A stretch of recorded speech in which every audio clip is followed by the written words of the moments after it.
আসীন রয়েছেন আমাদের পার্টির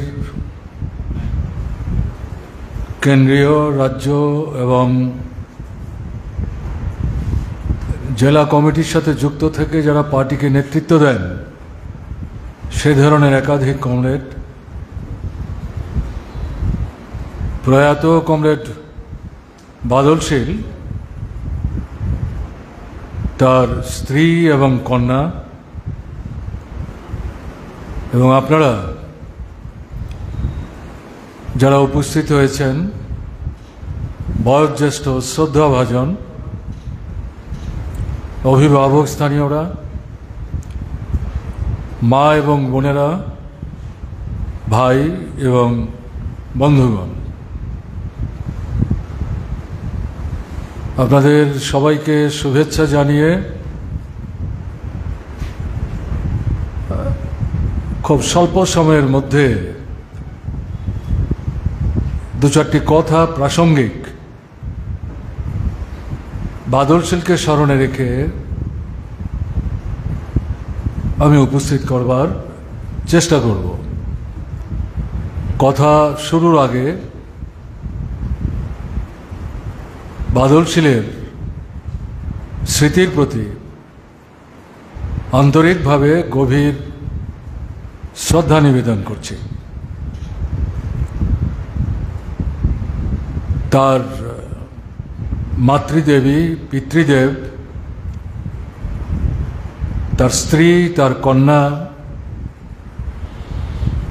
তার ভ্রাতা এবং অন্যান্য পরিবার পরিজন যারা আছেন তাদের সকলের প্রতি আন্তরিক সমবেদনা জ্ঞাপন করছি।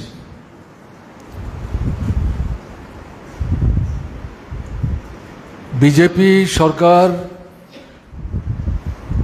2018 বিধানসভা নির্বাচনের মধ্য দিয়ে ত্রিপুরায় প্রতিষ্ঠিত হওয়ার পর থেকে এই সময়ের মধ্যে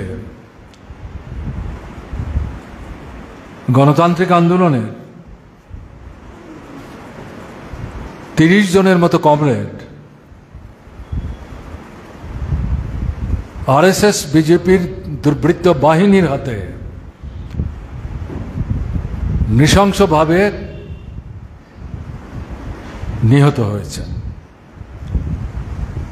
এই তালিকায় সর্বশেষ সংযুক্ত যে নাম সেটা হচ্ছে শহীদ বাদল শীল।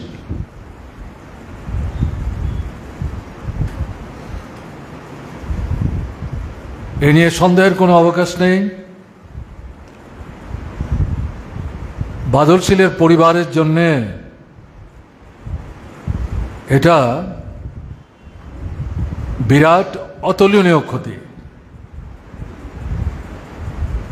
ক্ষতি ভারতের কমিউনিস্ট পার্টি, মার্ক্সবাদী, বিলোনিয়ার যে পার্টি এবং বিলোনিয়ার যে গণতান্ত্রিক শক্তি, গণতান্ত্রিক আন্দোলন, তার জন্য ক্ষতি। অবশ্যই এটা গোটা ত্রিপুরার কমিউনিস্ট আন্দোলন, বামপন্থী আন্দোলন, গণতান্ত্রিক আন্দোলনের জন্যেই ক্ষতি। এটা অস্বীকার করবার, খাটো করে দেখবার কোনো সুযোগ নেই, বাড়িয়ে বলবার কোনো প্রয়োজন নেই। এটাই হচ্ছে বাস্তবতা।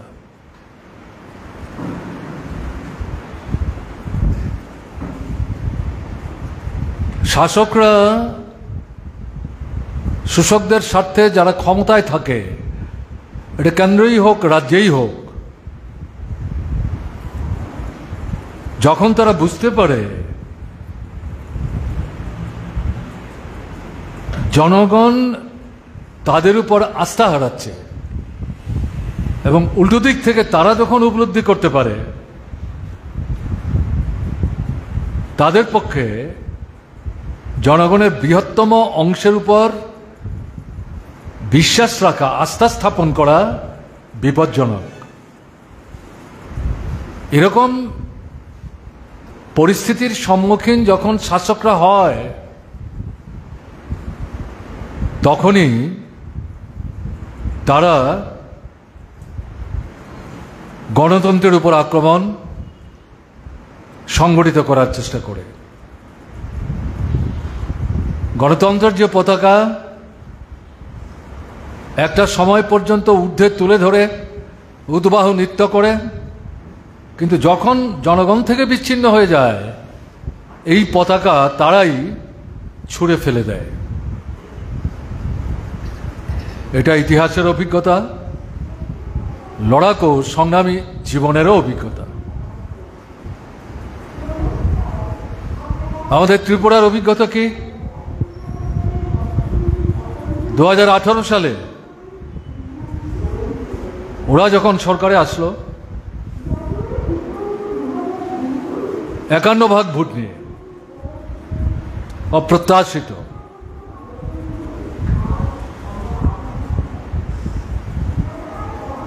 এরা শুরু করেছিল মার্ক্সবাদী কমিউনিস্ট পার্টির অফিসগুলোকে শ্মশানে পরিণত করার বিধ্বংসী আক্রমণের মধ্য দিয়ে। আমাদের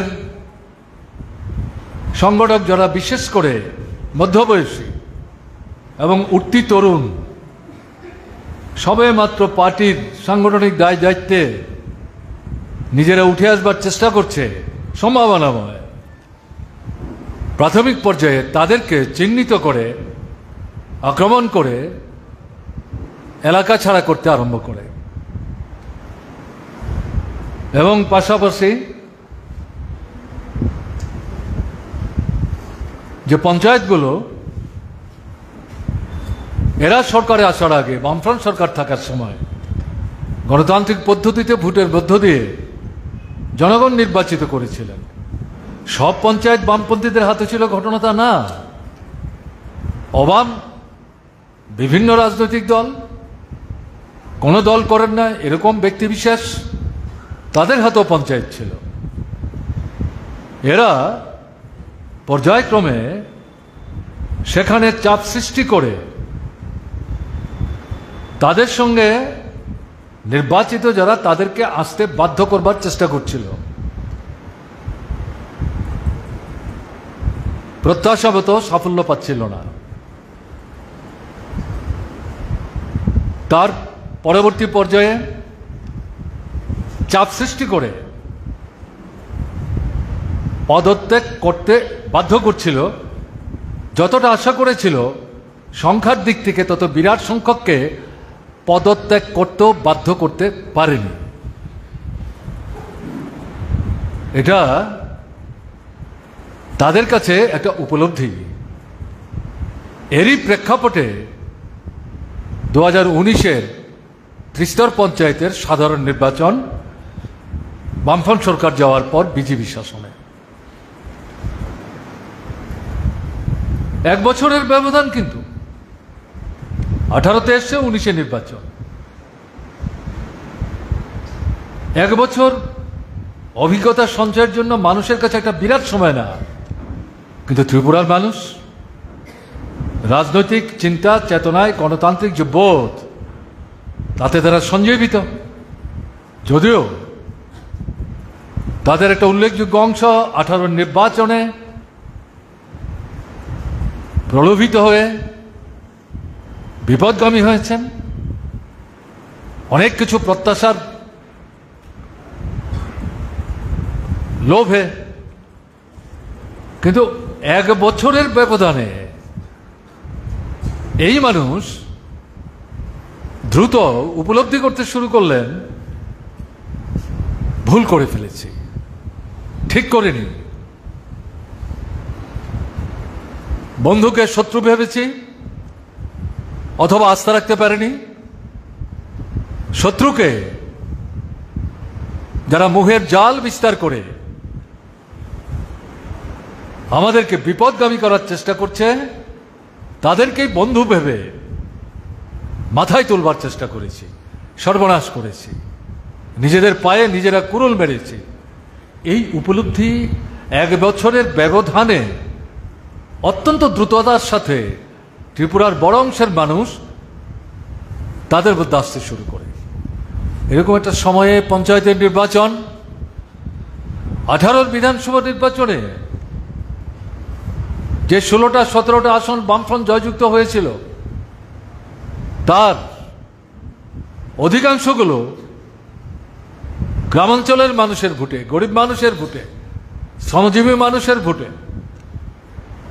সরকারে আসার পর এই পঞ্চায়েত ভেঙে বগলদাবা করার চেষ্টা করে যখন ব্যর্থ হলো এবং দেওয়া প্রতিশ্রুতি যখন পূরণ করছে না, করবে না, মানুষ যখন নানাভাবে প্রতিক্রিয়া ব্যক্ত করতে শুরু করলো, বামপন্থীদের আন্দোলন, ভারতের কমিউনিস্ট পার্টি মার্ক্সবাদীর নেতৃত্বে আন্দোলন, অন্যান্য গণতান্ত্রিক সংগঠনের নেতৃত্ব আন্দোলন আক্রান্ত হওয়ার পরেও, একের পর এক খুন খারাপির পরেও, তখন তারা বুঝতে পারল যদিও 1 বছরের ব্যবধান, কিন্তু এই পঞ্চায়েত নির্বাচন যদি নির্বিঘ্নে আমরা করতে দেই, শাসক গোষ্ঠীর উপলব্ধির মধ্যে আসলো মানুষ যদি স্বাধীনভাবে ভোট দিতে পারেন, তাহলে পঞ্চায়েতের অধিকাংশ ক্ষেত্রে তাদের পক্ষে জয় হাসিল করা সম্ভব হবে না, যেমনটা তারা বিধানসভা নির্বাচনে 44টা আসন জয়যুক্ত হতে পেরেছিলেন।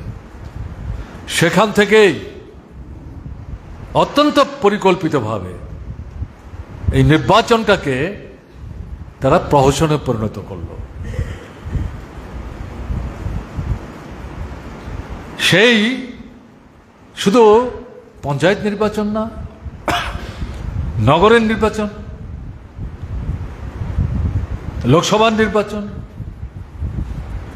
ত্রিপুরা উপজাতি এলাকা স্বশাসিত জেলা পরিষদের নির্বাচন, 4টা বিধানসভার উপনির্বাচন,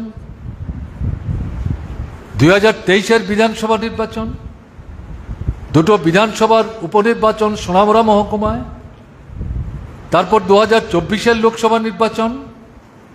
অভিজ্ঞতা কি? বিলুনিয়ার মানুষ আপনারা, আপনাদের অভিজ্ঞতা কি? বিরাট অংশের মানুষ আপনারা ভোটের অধিকার থেকে বঞ্চিত হয়েছেন।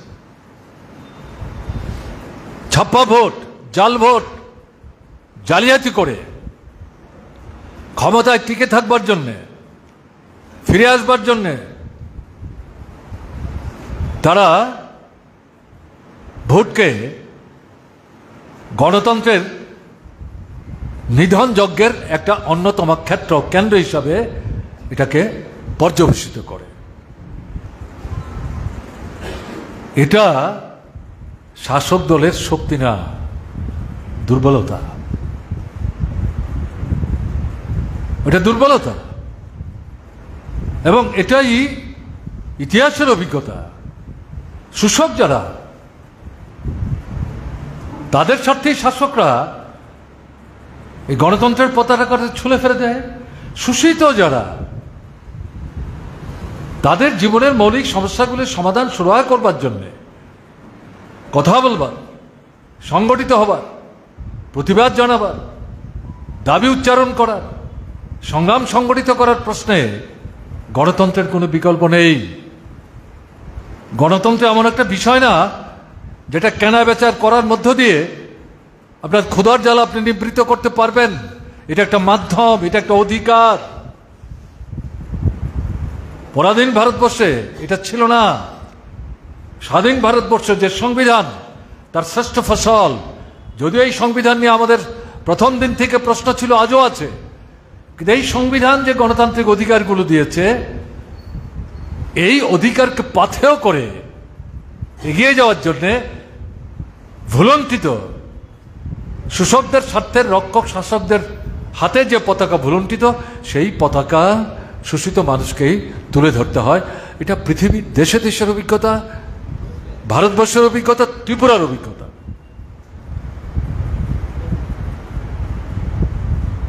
এর মধ্যে নূতনত্ব কিছু, নূতন কোনো কথা বলছি মনে করার কিন্তু কারণ নেই, কিন্তু আমরা এগুলো সবসময় স্মরণে রাখি না, উপলব্ধির মধ্যে রেখে ঘটনার গভীরে তার মূল্যায়ন করে আজকের পরিস্থিতিতে আগামী দিনে অদূর ভবিষ্যতে আমাদের যে দায় দায়িত্ব সেটা নির্ধারণ করে নিজেদের দায়িত্ব প্রতিপালনের প্রশ্ন সব জায়গায় সবাই একই রকমভাবে দায়িত্ব বা ভূমিকা আমরা নিতে পারছি, এটা কিন্তু ঘটনা না, দুর্বলতা আমরাও দেখাচ্ছি। এরকম একটা জায়গায় দাঁড়িয়ে যেটা আপনাদের কাছে বলবো, অবিভক্ত বিলোনিয়া মহকুমা এই লড়াইয়ে সারা ত্রিপুরার সামনে একটা দৃষ্টান্ত স্থল।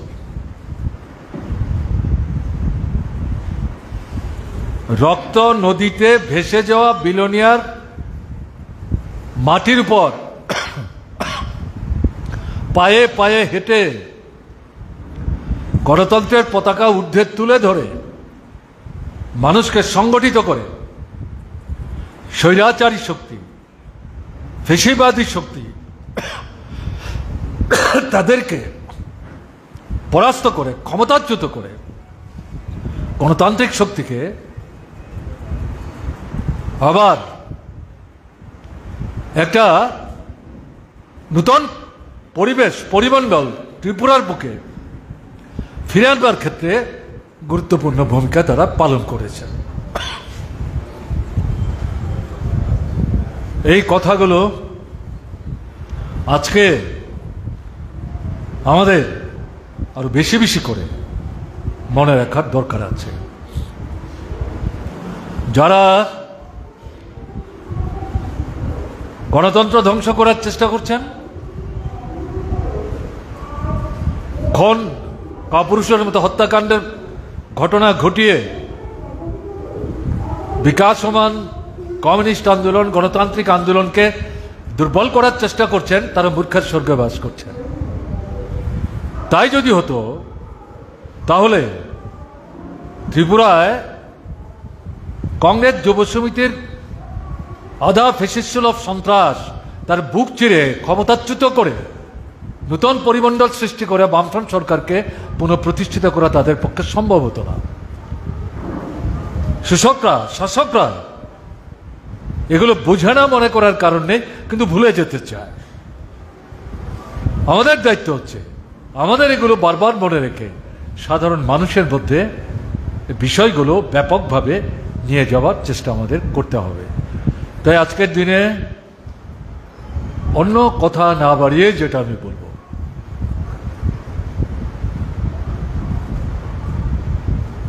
বাদলশীল তার সম্পর্কে সব কথাই বলা হয়েছে, অনেক অজানা কথা জানবার সুযোগ হয়েছে, আপনাদের মতো আমার নিজেরও। এবং তার প্রতি শ্রদ্ধা কি আজকে এই একমাত্র স্মরণ সভা আর ফুলমালায় চন্দনে তার ছবিকে শ্রদ্ধা জানানো আর শোক প্রস্তাব পাঠ, এটা আনুষ্ঠানিক হবে। প্রকৃতই যদি বাদলশীলের প্রতি শ্রদ্ধা আমাদের জানাতে হয়, যে লক্ষ্যকে সামনে রেখে এগিয়ে যাওয়ার চেষ্টা করেছে, বয়স কত 51 বছর, এই আক্রমণ করে তাকে যদি খুন না করতো, অন্তত কম করে আরো 30 থেকে 35 বছর সে বাঁচতে পারত। এরিয়া সন্দেহের কোনো কারণ নেই। তাহলে এই জায়গায় লক্ষ্য কি? শ্রেণীহীন শোষণমুক্ত সমাজ। এই ব্যবস্থাটাকে মানুষের জন্য বাসযোগ্য করে যাব, এই কাজ তো সে সম্পন্ন করে যেতে পারেনি। আমরা এই দৃষ্টিভঙ্গি, আদর্শ, এই ভাবনা নিয়েই কাজ করছি, লাল ঝান্ডা কাঁধে নিয়ে। কাজে আদর্শের প্রতি আন্তরিকভাবে অনুরক্ত থেকে এই যে লক্ষ্য, তাকে বাস্তবায়িত করবার প্রশ্নে আমাদের তো এগিয়ে যাওয়া ছাড়া কোনো পথ নেই। জনজীবনের জ্বলন্ত দৈনন্দিন সমস্যা, পাশাপাশি মৌলিক সমস্যা এবং আঞ্চলিক স্তরে এলাকা ভিত্তিক জরুরি যে মানুষের জীবনের সমস্যা শুনছিলেন। কমরেড সুধন দাস তার ভাষণে বলছিলেন যে প্রস্তাব এখানে পাঠ করছিলেন সম্পাদক বিভাগের, বিস্তৃত পরিসরে উল্লেখ করার চেষ্টা করেছেন। এলাকার মানুষের সাথে তার একটা নিবিড় আত্মিক সম্পর্ক গড়ে উঠেছিল, মানুষ তাকে ভালোবাসত। কেন? বিপদে আপদে প্রয়োজনে যা করা দরকার বলার আগেই সেগুলি করার চেষ্টা করছেন বাস্তবধর্মী উপলব্ধি এবং দৃষ্টিভঙ্গি নিয়ে। 51 বছরের বয়স, তার জীবন থেকে কিন্তু আমাদের এই যে সদ্গুণগুলো, এগুলো আহরণ করা দরকার, শিখবার দরকার। শুধু নীতিমালা ভাষণে উপস্থিত করলে চলবে না, নিজের জীবনে অনুসরণ করে কর্মক্ষেত্রে তার প্রয়োগ ঘটিয়ে মানুষের সাথে কর্মী হিসাবে আমাদের একটা নিবিড় সম্পর্ক সেখানে গড়ে তুলতে হবে। এটা যদি আমরা করতে পারি তাহলে যথার্থ অর্থে কমরেড বাদল শীলের প্রতি আন্তরিক অকৃত্রিম শ্রদ্ধা দেখানো সম্ভব হবে। আপনাদের কাছে এটাই আবেদন থাকবে, সমস্ত রকম আনুষ্ঠানিকতার ঊর্ধ্বে উঠে শহীদের প্রতি যথার্থ শ্রদ্ধা প্রদর্শন করবার জন্যে আমাদের এই ভূমিকাগুলো গ্রহণ করতে হবে। পরিস্থিতি পরিবর্তন হতে বাধ্য। 2 জন বিধায়ক নিয়ে যে যাত্রা শুরু হয়েছিল সংসদীয় রাজনীতিতে ত্রিপুরায়, 60 আসন বিশিষ্ট বিধানসভায় 56 আসন নিয়ে প্রথম বামফ্রন্ট সরকার তৈরি হয়েছে। 1 বছর আগে লোকসভা নির্বাচনে বামফ্রন্টের একজন প্রার্থী জামানত প্রায় জব্দ হয়ে যাওয়ার মুখে 3 নম্বর, আরেকজন বারবার যিনি নির্বাচিত হন তিনি 2 নম্বর, অনেক কম ভোট। সেখান থেকে এটা যুক্তফ্রন্ট সরকার, 3 মাসের ব্যবধান, আবার আরেকটা যুক্তফ্রন্ট সরকার, 3 মাসের ব্যবধান। অভিজ্ঞতা থেকে বোঝা গেল এতে কমিউনিস্টরা যেভাবে চায়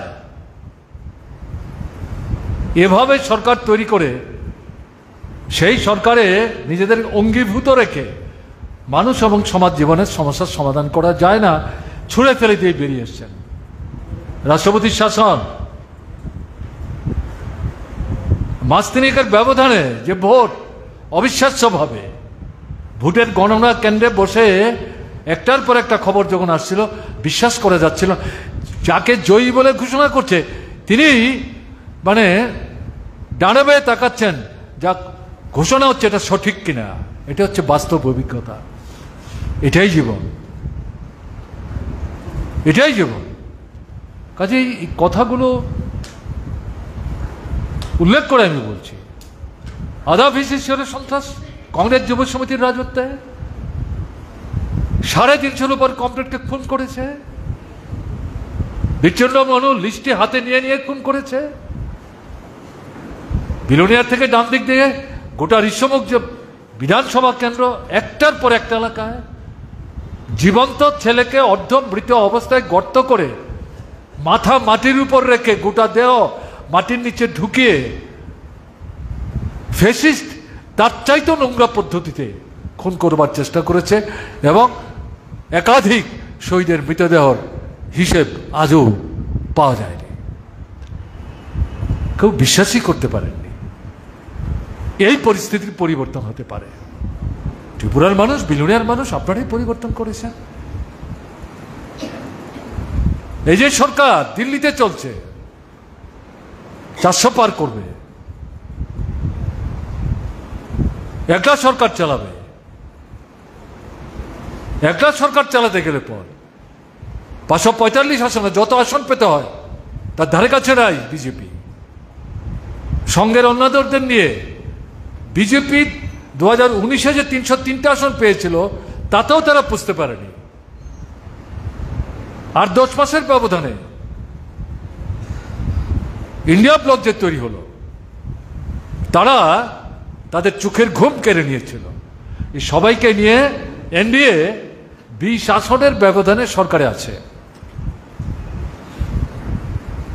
কদিন থাকবে, ধরে রাখতে পারবে কিনা, এরাই চিন্তিত। কালকে যে বাজেট উপস্থিত করেছে তাতে আপনারা দেখেছেন বিহারের মুখ্যমন্ত্রী, অন্ধ্রের মুখ্যমন্ত্রী, এরা দুজনে মিলে 28 আসন, এই আসন না পেলে পরে সরকারই করতে পারে না, সরকারই করতে পারে না। তারা যা চাইছে, চাইবার আগেই তা দিয়ে দেওয়ার চেষ্টা করছে, অন্তত বাজেটে উল্লেখ করেছে। আদৌ এই টাকা তারা দেবেন কিনা এটা ভবিষ্যৎ বলবে। এটা কিসের লক্ষণ? এবং এই বাজেট যদি আপনি ভেতরে যান, জনগণের জীবনের মৌলিক সমস্যাগুলির সমাধানের জন্য কোনো পদক্ষেপ নাই। জিনিসের দাম কমাবার কোনো ব্যবস্থা নাই, মুদ্রাস্ফীতি নিয়ন্ত্রণের কোনো ব্যবস্থা নাই, বেকারদের কাজের সুযোগ সৃষ্টি করবার কোনো ব্যবস্থা নাই, মানুষের ক্রয় ক্ষমতা বাড়াবার জন্যে, তার হাতে টাকা তুলে দেওয়ার জন্য নানা পন্থায় যে কাজ, তার জন্য টাকা বাড়ানোর পরিবর্তে কমাচ্ছে, রেগা থেকে আরম্ভ করে বিভিন্ন।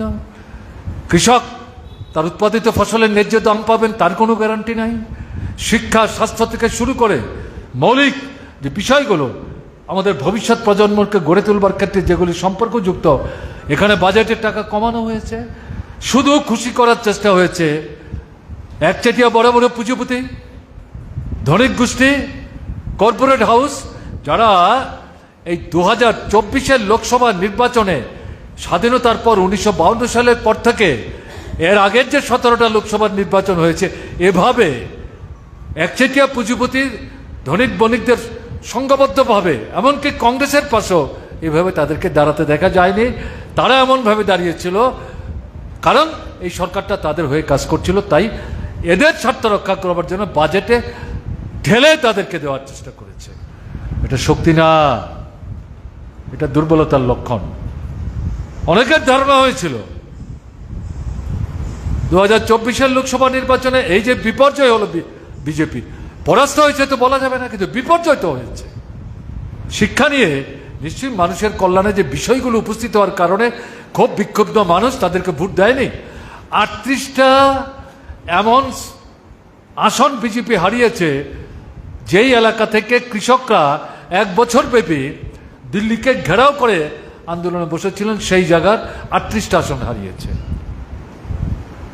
158টা লোকসভা আসন কৃষি প্রধান, কৃষক প্রধান, সেই জায়গায় শুধু কৃষক ভোটার না, বিজেপি বিরোধী বিভিন্ন রাজনৈতিক দল আবার বিজেপির সঙ্গে আছে কিন্তু বিজেপি না, সেই জায়গাগুলোতে দেখা গেছে ফলাফল তাদের প্রত্যাশার বাইরে চলে গেছে। এই সমস্ত কিছু থেকে মনে হয়েছিল নিশ্চয়ই বাজেটে এগুলি মাথায় রেখে এমন কিছু করবে যাতে মানুষকে ভুলানো যায়, কিন্তু সেই জায়গায় যাওয়ার চিন্তাই তারা করেনি। চেয়ারটা রক্ষা করতে হবে, তার জন্য অন্ধ্রকে সঙ্গে রাখতে হবে, বিহারকে সঙ্গে রাখতে হবে। এই পিঠ চাপড়ে ক্ষমতা টিকে রাখা যাবে না। মানুষ যখন যাচ্ছে, ঘুরে যখন দাঁড়াচ্ছে, এখন রুখে দাঁড়াতে আরম্ভ করবে। ইন্ডিয়া ব্লক সব জায়গায় তো সমান ফল করতে পারেনি। 7-8টা রাজ্যে মোটামুটি ভাবে যে ফল করেছে, তাতে গিয়েই সংখ্যাগরিষ্ঠতা অর্জন করতে গেলে পর আসনের ব্যবধান করতে 34 থেকে 38, ঠুনকু। ওরা যেমন জানে মাত্র 20 আসনের ব্যবধানে সরকারে, এরাও জানে মাত্র 35 থেকে 36 আসনের ব্যবধানে আমরা বিরোধীতে আছি। কাজে এরকম একটা পরিস্থিতি কে তৈরি করলো? ভারতবর্ষের মানুষ। ত্রিপুরায় যদি 24-এর লোকসভা নির্বাচনে হোক না প্রথম দিকের ভোট, মানুষ যদি নির্বিঘ্নে ভোট দিতে পারত, তাহলে 2023-এর বিধানসভা নির্বাচন ফল আপনারা দেখেছেন। 39% ভোট পেয়েছে, 61% ভোট তার বাইরে চলে গেছে। লোকসভাতে তাই হতে পারত। যাতে হতে না পারে তার জন্যে মানুষের ভোটের অধিকার হরণ করেছে, আপনারা ভোট দিতে পারেননি। বড় অংশ এখানে অন্যরকম হতে পারত। কাজেই এরকম একটা জায়গায় দাঁড়িয়ে আবার কৃষকরা ময়দানে নেমেছে, শ্রমিকরা মাঠে নেমেছে, ছাত্ররা লড়াই করছেন, শিক্ষক কেরানি কর্মচারীরা তারা সংঘবদ্ধ হচ্ছেন। এই যে মাত্র 2-3 মাসের ব্যবধান একটা লোকসভা নির্বাচনের পর, এটা কিসের ইঙ্গিত বহন করছে? মানুষ লড়াইয়ের স্বাদ বুঝে গেছেন, পথ চিনে গেছেন, শাসকদের শক্তির যে সীমাবদ্ধতা এটা উপলব্ধি করতে পেরেছেন। ঠুনকো জনবিচ্ছিন্নতায় ভুগছে, দেখছেন না? গত পরশুদিন প্রধানমন্ত্রী পার্লামেন্টে ভাষণ দিয়ে বলছেন, আমার কণ্ঠ বিরোধীদের রোধ করার চেষ্টা করছে। অদ্ভুত ঘটনা, 10 বছর তার দল এবং তার নেতৃত্বে বিরোধীদের কথাই বলতে দেয়নি। বিরোধীরা আবার কি কথা বলবে? কথা বলার চেষ্টা করলে পর ঘাট ধাক্কা দিয়ে বের করে দিয়ে, লোকসভায় রাজ্যসভায় ঢুকা বন্ধ করে দিয়ে একের পর এক ব্রিটিশ আমলের কালো আইন বাতিল করার পরিবর্তে আরো জনবিরোধীর চেহারা দেওয়ার চেষ্টা করেছে, কোথায় বলতে দেয়নি। তাহলে সেই জায়গায় যিনি নিজেকে ভগবান বলে উপস্থিত করেছেন, কোন মায়ের গর্ভে নাকি তার জন্ম হয়নি, প্রায় এটাই বলবার চেষ্টা করেছেন, তিনি এখন ছিচকাদনি গাইতে গাইতে বলছেন বিরোধীরা আমার কণ্ঠ রোধ করার চেষ্টা করছে। আপনার কণ্ঠ তো রোধ করবেই, জনগণ আপনার গতিবিধি রোধ করে দেবে। জনগণের স্বার্থে ভূমিকা না নিলে কেউ রেহাই পাবেন না। কাজে যেই খুঁটির জোরে ত্রিপুরায় বিজেপি সরকারটা চলছে, এরাও বুঝতে পারছে পরিস্থিতি ভালো না। 2019-এর বিধান পঞ্চায়েত নির্বাচনে 96 ভাগ আসন দখল করেছিল, বাকি 4 ভাগ আসন গণনার টেবিল থেকে লুট করে নিয়েছে। এবার রুখে দাঁড়াবার চেষ্টা হয়েছে, সব ক্ষেত্রে সমানভাবে আমরা পারিনি। তারপরেও এরা 15 থেকে 16টা ব্লক কাউকেই দাঁড়াতে দেয়নি, দখল করে নিয়েছে। কিন্তু জেলা পরিষদের সব আসন তো দখল করতে পারেনি, পঞ্চায়েত সমিতির সব আসন তো দখল করতে পারেনি, 600-র উপর যে গ্রাম পঞ্চায়েত সবগুলিতে দখল করতে পারেনি। এর মধ্যেও কয়েক হাজার মানুষ লাল ঝান্ডা কাঁধে নিয়ে, কেউ সাদা ঝান্ডা কাঁধে নিয়ে, কেউ নিরপেক্ষ অবস্থান নিয়ে হাতে হাত ধরে ঘুরে দাঁড়াবার চেষ্টা করেছে। এটা কিসের ইঙ্গিত? সর্বভারতীয় ক্ষেত্রে এই যে পরিবর্তনের হাওয়া নূতন ধারায় বইতে শুরু করেছে, এটা ত্রিপুরার মানুষকে উজ্জীবিত করছে। তার প্রতিফলন এই পঞ্চায়েত নির্বাচনে ঘুরে দাঁড়াবার প্রশ্নে মনোনয়নপত্র জামিন দাখিল করার প্রাথমিক পর্যায়ের এটাকে একটা বিরাট সাফল্য না মনে করলো, একে খাটো করে দেখবার সুযোগ নেই 2019-এর সাথে যদি আমরা তুলনা করি। তাই আপনাদের কাছে যেটা বলবো, ভয় কে পায়? কাপুরুষরা পায়, কমিউনিস্টরা কাপুরুষ না। ঘুরে দাঁড়াতে হবে। বিলোনিয়া বারবার দেখিয়েছে কি করে ঘুরে দাঁড়াতে হয়। কাজেই আমি বিলোনিয়ার কমরেডদের সামনে কথা বলছি, বিলোনিয়ার কমরেড এবং ত্রিপুরার মানুষদের কাছে যেটা বলবো, ত্রিপুরা আজকে যা চলছে, ভারতবর্ষের 30টি রাজ্যের মধ্যে এরকম ফ্যাসিস্ট আক্রমণ, গণতন্ত্র সংহার করার যে কর্মযজ্ঞ বিজেপি চালাচ্ছে কোন রাজ্যে নাই। কাশ্মীরে ভোট করছে না অন্য জিনিস, ওখানেও ভোট করলে জিততে পারবে না অন্য ভয় থেকে। পশ্চিমবাংলার তৃণমূল কংগ্রেস, সেখানেও আধা ফেসিস সন্ত্রাস করে বিরাট অংশের মানুষের ভোটের অধিকার হরণ করে নিচ্ছে। কিন্তু আমাদের এখানে অর্থনৈতিক বিষয় থেকে শুরু করে গণতন্ত্র সমস্ত কিছুর উপরই আক্রমণ করছে।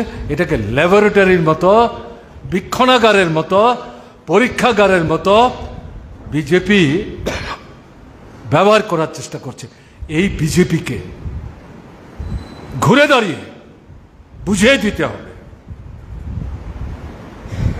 যে না, ত্রিপুরাকে গণতন্ত্র নিধন যজ্ঞের বীক্ষণাগার হিসাবে স্থায়ী চেহারা দেওয়ার তোমাদের সমস্ত অপচক্রান্তকে প্রতিহত করে এই ত্রিপুরাকে আমরা উদ্ধার করব। বাদল সেন তার দৃষ্টান্ত, তার স্মৃতিকে শ্রদ্ধার সাথে স্মরণে রেখে তার প্রতি যথার্থ সম্মান প্রদর্শন করার লক্ষ্যকে সামনে রেখে দৃঢ়তা বলিষ্ঠতা নিয়ে আজকের দিনে এই শপথ নিয়েই কিন্তু আমাদের এগিয়ে যেতে হবে। আমরা জানি প্রার্থী পাওয়া খুব সমস্যা হয়েছিল, আজ রাজি হন, কাল রাজি হচ্ছেন না, ফর্ম ফিল আপ করে যাচ্ছেন, জমা দেওয়ার দিন আসছেন না, নেতৃত্ব অসুবিধায় পড়ছে। নেতৃত্বকে বিব্রত হলে চলবে না, এটাও যুবেরই অভিজ্ঞতা। যারা এই দুর্বলতা দেখিয়েছেন তারাই উপলব্ধি করছেন ঠিক করে নি, তারা এক সময় সে দেখবেন বলবেন ভুল বুঝবেন না। মানুষ ভুল করে, ভুল থেকে শিক্ষা নেয়, সঠিক পথে যাওয়ার চেষ্টা করে। কাজেই সেদিক থেকে আপনাদের কাছে আবেদন হবে, এগিয়ে যেতে হবে, পেছিয়ে যাওয়ার কোনো পথ নেই, পথ ছেড়ে দেওয়া যাবে না। বাদল নেই, বাদলের বাবা মায়ের সাথে কথা হয়েছে, তারা কিন্তু আমাদের কাছে কিছু চাননি, বাদলের খুনিদের যাতে বিচার হয়। আর বাদলের বাবা বলেছেন আমার নাতনিটার দিকে একটু দেখবেন, তাকে রক্ষা করার চেষ্টা করতে হবে। আমি কিন্তু আপনাদের হয়ে প্রতিশ্রুতি দিয়ে এসেছি, আপনার ভাবতে হবে না, আপনার চিন্তা করতে হবে না। বাদলের স্ত্রী, কন্যা, তার লেখাপড়া, এগুলো দেখবার ক্ষেত্রে আমাদের বিলোনিয়া পার্টি বিলোনিয়ার মানুষকে সঙ্গে নিয়ে তাদের পাশে থাকবে, আপনাদের পাশেও থাকবে। এবং সবার সামনেই সেখানে আমাদের পার্টির বিভাগীয় সম্পাদককে অনুরোধ করে এসেছি কীভাবে তাদেরকে আমরা সাহায্য করতে পারি। বাদলের বাবা মা তাদের সাথে কথাবার্তা বলে, তার কন্যা স্ত্রীর সাথে কথাবার্তা বলে বিলোনিয়া পার্টি সেখানে ভূমিকা নেবেন। এতে পার্টির রাজ্য কমিটি তার কোনো ভূমিকা থাকবে না এটা মনে করার কারণে। কিন্তু এগুলো সব না, যে মানুষটা হারালেন, এগুলোতে হারা মানুষটাকে কিন্তু ফিরে পাওয়া যাবে না। যখন দেখবে তার মতাদর্শকে কার্যকরী করার জন্য আরো বেশি মানুষ সেই ঝান্ডা হাতে নিয়ে এগিয়ে যাওয়ার চেষ্টা করছে, ময়দানে দাঁড়িয়ে সে বাদল শীলের কথাই তারা অনুরণিত করছে, তার নামেই তারা স্লোগান দিচ্ছেন, তখনই হবে তাদের প্রকৃতপক্ষে শান্তি, স্বস্তি। কাজে এটা মাথায় রেখে আপনারা এগিয়ে যাবেন, এই আবেদন আপনাদের কাছে রেখে আমি আমার কথা বলা শেষ করছি। ভালো থাকবেন, আমার নমস্কার নেবেন। বাদল শীলের স্মৃতি আরেকবার সম্মানের সাথে স্মরণ করছি।